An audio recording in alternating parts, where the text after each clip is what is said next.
des choses qui étaient assez uniques, qui m'avaient assez marqué, on a fait l'essai routier du Jaguar F-Type en mode hivernal. Ça, j'ai beaucoup aimé ça. Je suis très content d'avoir conduit cette voiture-là. Ça a toujours été une voiture que j'étais le plus intéressé à conduire. Je suis content d'avoir conduit parce qu'elle est discontinuée. On sait ce qui se passe avec Jaguar maintenant.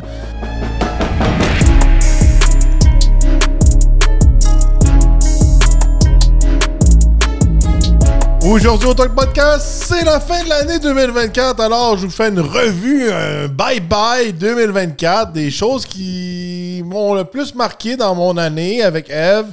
Bien sûr, on revient un peu sur nos essais routiers, un peu des nouvelles qui ont changé, des changements dans l'année, des changements aussi pour le podcast, tout ça, puis l'évolution d'ici au Torque Podcast, chez Torque Media. Qu'est-ce qui s'est passé? Fait qu'on fait un revenu de l'année, le 31, la veille du jour de l'an, pour revenir en perspective de l'année. C'est sûr certain que dans le début janvier 2025, il faut s'attendre qu'on va faire les meilleurs achats 2025, nos coups de cœur 2025, les voitures de l'année 2025, tout ça, de nos essais. Mais aujourd'hui, je vais faire un petit épisode pour dire un espèce de bye-bye à 2024 pour revenir sur cette année qui a eu beaucoup de choses, beaucoup de changements, beaucoup de trucs. C'est une année qui n'était pas comme les autres parce que Eve était enceinte. Fait que Eve, à peu près presque en milieu de saison, à un moment donné, elle a quitté. Fait que j'ai continué tout seul pendant presque la moitié de l'année, au moins la fin de l'année, c'est sûr et certain. Si on revient un petit peu en arrière, c'est sûr et certain qu'au début de l'année, on est toujours au Salon de l'Auto. Fait que Eve et moi, on a été quand même présents au Salon de l'Auto de Montréal, puis au Salon de l'Auto de Toronto. On a fait les deux salons l'année passée. Qu'est-ce qui était assez mémorable, je pourrais vous dire, c'était surtout le Salon de l'Auto de Toronto, parce que quand on est revenu de la fameuse du Salon de l'Auto de Toronto, on avait choisi le Buick Envista. Puis dans le Buick Envista, ben c'était pas mon meilleur choix, je pourrais vous dire, pour ce road trip-là. Parce que justement, le Buick Envista était juste traction avant, il n'est pas all-wheel drive. On est tombé dans une grosse tempête. Ça nous a pris presque 8 ou 10 heures de temps à descendre de Toronto. À chaque année, je prenais toujours un pick-up, 4 roues motrices ou un gros VUS. C'était la première année, je disais, on va y aller avec un petit véhicule, on va faire un test d'économie d'essence, c'est tout nouveau, tout beau, puis Buick va être content qu'on est descendu à Toronto avec ça. Ça s'est avéré quand même une bonne erreur. Ça a été assez long de descendre avec ça, je pourrais vous dire. Puis, une fois rendu à Toronto, je pourrais vous dire, ça n'a pas valu tellement la peine d'aller au Salon de Toronto. Surtout après avoir été à Montréal. Moi qui étais habitué dans les salons de l'auto, rendu là-bas, il n'y avait rien de tellement spécial qui en valait la peine. Surtout pour le prix, je pourrais vous dire, descendre à Toronto puis vous prendre l'hôtel, le parking, tout ça, là. On dépense facilement des milliers de dollars. Fait que je suis pas sûr que cette année, on va y retourner de ce côté-là, mais peut-être qu'on va faire plus d'événements locaux. Des choses qui étaient assez uniques, qui m'avaient assez marqué, on a fait l'essai routier du Jaguar F-Type en mode hivernal. Ça, j'ai beaucoup aimé ça. Je suis très content d'avoir conduit cette voiture-là. Ça a toujours été une voiture que j'étais le plus intéressé à conduire. Je suis content d'avoir conduit parce qu'elle est discontinuée. On sait ce qui se passe avec Jaguar maintenant. C'est plus le Jaguar que c'était. C'était vraiment un essai qui était mémorable. Ça allait bien l'hiver. C'était un beau véhicule. J'ai eu bien du fun à conduire la Jaguar F-Type. Puis c'est sûrement la dernière fois que je vais en essayer une neuve, je pourrais vous dire, de ce côté-là. Par la suite, si on regarde un peu les modèles qu'on a eu à l'essai, regardez, on a eu le Mercedes-Benz hybride branchable. Ça a été vraiment dans les premiers hybrides branchables qui étaient vraiment performants qu'on a eu à l'essai. Il y a eu lui, puis le Range Rover cette année, qu'on est très, très impressionnés avec ça. Là, on tombait dans une autre gamme de véhicules hybrides branchables. C'était très impressionnant de ce côté-là. On a fait l'essai aussi de l'Acura Integra Type S. Ça aussi, ça a été le fun à conduire de ce côté-là. On a commencé à faire beaucoup plus de contenu qui n'était pas juste des essais routiers. plus lifestyle, plus des nouvelles. On parle de ce qui se passait dans l'industrie. Fait que pas juste essais routiers et nouvelles. On a commencé à faire des épisodes un peu comme qu'on voit là, sur les nouvelles. Qu'est-ce qui se passe avec le Charger de EV? Quelle marque qui est populaire en 2023? Puis ces choses-là. On a commencé à rajouter beaucoup d'épisodes qui sont pas justement juste basés sur nos essais routiers. Fait que ça a rajouté beaucoup de contenu. Moi, Pierre, on est allé faire un voyage à Salt Lake City avec Ford pour essayer les nouveaux Ranger Raptor. Ça a été un petit peu chaotique parce qu'il y avait des tempêtes, tout ça, puis les vols avaient été retardés. Fait qu'on n'avait pas beaucoup essayé le Ranger. Mais on avait eu la chance de faire le Ranger Raptor. On a jumpé avec le Ranger Raptor. C'était super cool, là, ce côté-là. Puis c'était le dernier voyage que Eve avait fait de l'année.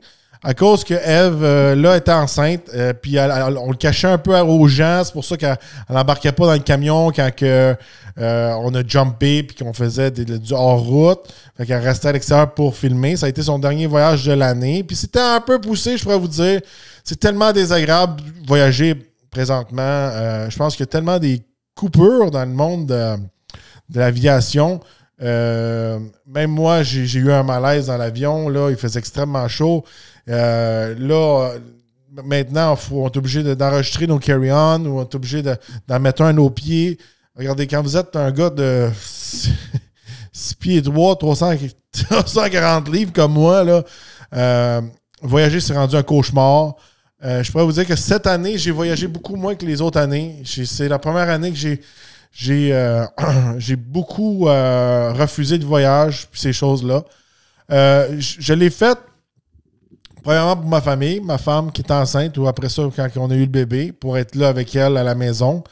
Puis aussi, côté financier, je pourrais vous dire que même si ça paraît très alléchant, très le fun, très jet-set, ces choses-là, le nombre de vidéos que je suis capable de produire et le contenu que je suis capable de sortir en 3 jours ou plus. Des fois, on est parti pendant 3 jours, mais si tu veux pas, ça prend une espèce de journée de préparation un peu la journée d'avant. Puis aussi, quand on en revient, on est fatigué de notre voyage, fait qu'on n'est pas super productif. Fait que chaque voyage, je pourrais vous dire, peut littéralement vous enlever presque une semaine de travail. Puis des fois, on sort 1 ou 2 vidéos maximum de ce voyage-là. Fait que ça vient que c'est pas rentable. Pour une compagnie comme la mienne, avec un channel YouTube. Quand on est une grosse organisation, un gros média, envoyer quelqu'un là-bas, puis que lui, ça fait son affaire, il est capable de faire des articles ou il est capable de travailler quand il est là-bas. Moi, je ne suis pas capable de travailler quand je suis là-bas parce que faut que je sois dans mon studio, il faut que je sois avec mon ordinateur, tout ça. C'est différent. Fait que, chaque voyage que je fais, faut vraiment que je calcule mes choses, si ça vaut vraiment la peine, si ça va être rentable.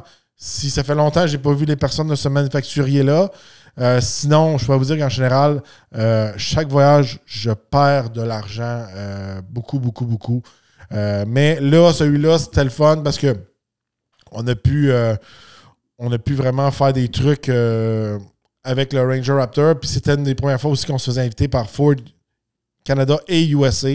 Fait qu'on ne va pas manquer cette opportunité-là. Puis c'était quand même un beau voyage mémorable. Puis j'étais allé dans un coin que j'avais jamais été dans ma vie. Puis c'est rare aux États-Unis, un coin que j'ai pas été. Fait que j'ai beaucoup aimé ça aller dans le coin de Salt Lake City. C'était assez dépaysant, je pourrais vous dire, de ce côté-là. Par la suite, regardez, encore une fois, on a continué avec plusieurs essais. Rien d'extraordinaire. Là, le Volvo, l'expédition King Ranch, ces choses-là. On est allé avec beaucoup de nouvelles. On a parlé beaucoup de la Corvette ZR1 avec le temps et tout ça. On a parlé aussi de nos aventures pendant l'éclipse. C'est une vidéo qui n'a vraiment pas marché.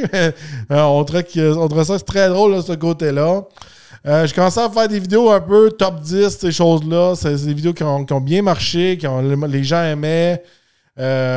Puis aussi, la tendance, je pourrais vous dire, cette année, c'était vraiment comme la fin du V8, la fin de tel modèle, la fin des pick-up abordables, les 1500, les Ram classiques. J'ai parlé beaucoup de Stellantis, beaucoup de Ram cette année. Ça a été un sujet assez qui revenait beaucoup. À part de ça, j'ai parlé beaucoup des rumeurs ou des tops de moteurs, ces choses-là pendant des années. Un de mes essais préférés, puis vous n'allez pas être surpris de ce côté-là, c'est vraiment le Ford F-150 Raptor R, un de mes véhicules préférés de loin.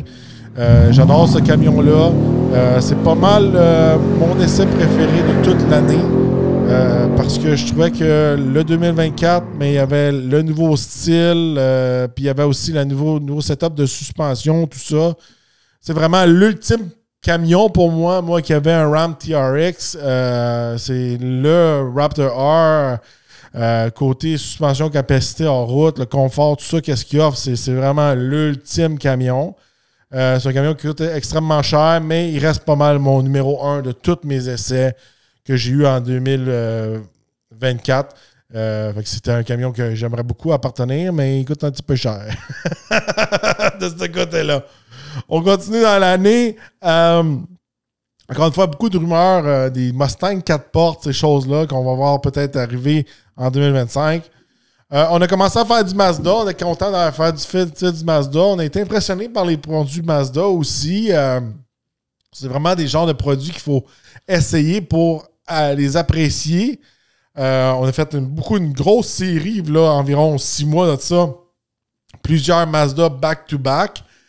Le Mazda qui m'a le plus impressionné, c'était le Mazda 3 GT Turbo traction intégrale. Un modèle qui m'a vraiment impressionné pour le prix, le gabarit, la conduite, tout ça. On est super content maintenant de faire du Mazda. Malheureusement, j'ai été surpris, mais de l'autre côté, il y a plein de gens qui n'avaient pas peut-être été surpris de ça. Je ne rentre pas dans une Mazda Miata. Il y a la part des autres chroniqueurs que des fois, ils sont presque aussi grands que moi, ces choses-là sont capables de rentrer. Moi, ma shape, je vais vous dire, elle rentre littéralement pas. Il a fallu que je cancelle 2 essais routiers. Fait que on oublie ça. Puis même Eve, de ce côté-là, est enceinte. Fait que conduire une Miata, un peu un MX-5, là, dans le trafic à Montréal, manuel, puis en étant enceinte, elle ne tripait pas. Puis entre vous et moi, Eve, je vais vous dire un petit peu un secret, là. Je sais que tous les chroniqueurs, ils trippent tout le temps sur les petits autos. Vous savez qu'ici, au Third Podcast, on ne trippe pas petit auto, là. Eve a grandi dans une famille qui était des remorqueurs, puis elle a vu plusieurs scénarios cauchemars que je pourrais vous dire qui l'ont marqué de petite auto. Et c'est un petit peu une des raisons pourquoi elle n'aime pas conduire les petites autos, parce qu'elle a vu les résultats sur la route. En général, les petites voitures, qu'est-ce qui arrive quand il y a un accident. Fait que je pense que ça l'a marqué. Puis je pense de ce côté-là, c'est pour ça qu'elle ne trippe pas et elle n'a pas d'intérêt pour les petites voitures. À chaque fois qu'elle en conduit une. Puis quand j'en ramène une, là, des fois, elle ne veut même pas conduire ces choses-là. Puis je respecte ça. Regardez. Puis regardez, moi, je suis littéralement trop gros, trop grand pour certains véhicules. Puis c'est là qu'on le voit.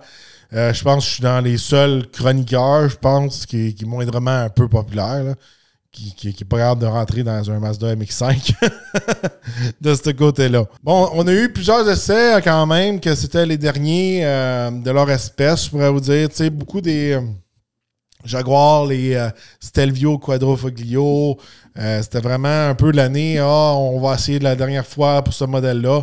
Est-ce que ça va être vraiment la dernière année? C'est dur à dire, il y a eu beaucoup de changements.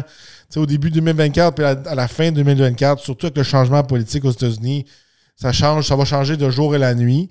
Un autre essai mémorable que j'ai beaucoup aimé, Mercedes-Benz JLS 63 AMG, un gros VUS que je voulais essayer. Ça allait super bien, j'étais très impressionné. Un prix extrêmement cher, mais j'ai beaucoup aimé ce véhicule-là. Fait que ça en est un autre de mes essais mémorables, je pourrais vous dire, de ce côté-là. Beaucoup de nouvelles encore là, Corvette, les nouveaux Maverick, on en a parlé beaucoup.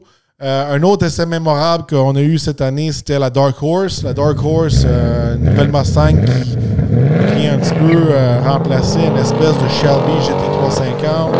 Un modèle que j'ai beaucoup aimé. J'ai apprécié de conduire ce véhicule-là. Un véhicule que pas tout le monde a eu la chance de conduire, je pourrais dire, dans les médias, parce que je pense que la personne qui l'a eu après moi a eu un accident, puis après ça, plus de Dark Horse pour le reste de l'année. C'est des choses comme ça qui arrivent. On continue dans la liste. Regardez, on a fait aussi un Mustang convertible. On a eu quand même des modèles qui étaient quand même populaires. L'Equinox EV. Notre essai n'a pas été, je pourrais vous dire, bien reçu de tout le monde parce qu'il y a beaucoup de trucs qui, dans le Equinox EV qui nous avaient déplu, dont pas avoir l'Apple CarPlay sans fil, ces choses-là. Mais ça reste un des meilleurs VUS électriques pour le prix qu'on a essayé cette année et de loin. Une grosse nouvelle aussi, on a ramené le fameux Audi S6 V10. C'est venu aussi en conséquence d'avoir vendu le Ram TRX. Quand on a vendu le Ram TRX, on pensait pouvoir garder de valeur. Le marché était vraiment en train de baisser très fort, puis on avait peur un peu de manger nos culottes de ce côté-là. C'est une des raisons pourquoi on l'a vendu. Il nous coûtait très cher, je vais être franc avec vous. Ça coûtait quand même très cher par mois. Ça va aussi avec tout ce qui se passe dans le marché. Je peux vous dire que là, à la fin de l'été, la plupart des clients qu'on avait actuellement, je pourrais dire que la part, ils n'étaient pas en confiance, je pourrais vous dire. Ils coupaient beaucoup. Il y a eu beaucoup de coupures. À un moment donné, nous autres, on a fait une coupure. Ça a été un peu le TRX. Là. Ça a été ça. C'est un projet que je voulais. C'est mon camion que j'ai le plus aimé de toute ma vie. J'adorais ce camion-là. Mais à un moment donné, quand ça coûte un petit peu trop cher, il faut faire une coupure quelque part. Puis ça a été le TRX, malheureusement. Puis on l'a vendu juste à temps parce qu'on a eu quand même un prix correct, je peux vous dire. Mais quand je regarde les TRX présentement sur le marché, là, encore une fois, si je vendrais mon TRX, là, je perdrais peut-être un autre 10-15 000 facilement. Puis, tu sais, je vais être franc avec vous aussi, là, chez Ram, là, jouer au yo-yo, là, c'est le dernier L4, puis là, c'est plus le dernier L4, puis là, si tu achètes ça, tu vas garder ta valeur. Je m'ai fait avoir un peu dans leurs fausses promesses, puis juste là, les dernières promesses de Durango L4 qui va encore être disponible en 2025. Ils niaisent le monde. Fait que les gens qui avaient acheté ça, peut-être pour faire garder une espèce un peu de valeur, ils sont fait tout avoir. Moi, j'ai été parti là-dedans. Puis je vous l'avoue, regarde, c'était mon erreur. Mais c'est ça qui arrive quand c'est des compagnies un petit peu qui ne respectent pas leur clientèle comme ça. Il y en a plein. Je vais vous dire, là. Il y a des compagnies qui respectent plus leur clientèle. Il y en a d'autres qui font des coups comme ça. Fait que, regardez, on est tombé là-dedans aussi. Qu'est-ce qui était le fun aussi? J'ai été essayer toutes les Subaru avec Subaru. Je pourrais vous dire, j'ai essayé la nouvelle RS. J'ai essayé aussi j'ai aussi essayé la Subaru BRZ TS. Les deux sur la track. Un petit voyage que j'ai beaucoup aimé parce que c'était pas trop loin. Je pouvais me conduire au lieu de prendre l'avion. Puis on a essayé 2 véhicules en une journée. Fait qu'on a pu faire plus de contenu. Puis on a été sur la route, des chemins de campagne, la piste de course, tout le kit. Super événement chez Subaru. J'ai beaucoup aimé ça.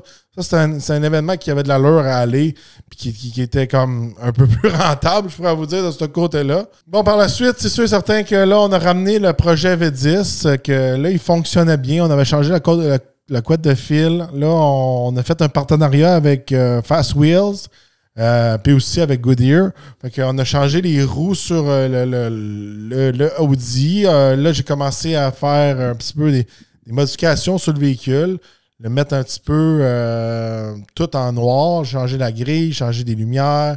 À l'arrière aussi, changer des lumières tout carrément. Beaucoup de nettoyage, beaucoup de réparation pour rendre le véhicule fiable. J'ai mis beaucoup d'efforts là-dedans. Le projet n'est pas fini. On va continuer en 2025. Le rendre encore plus beau, le rendre encore plus fiable.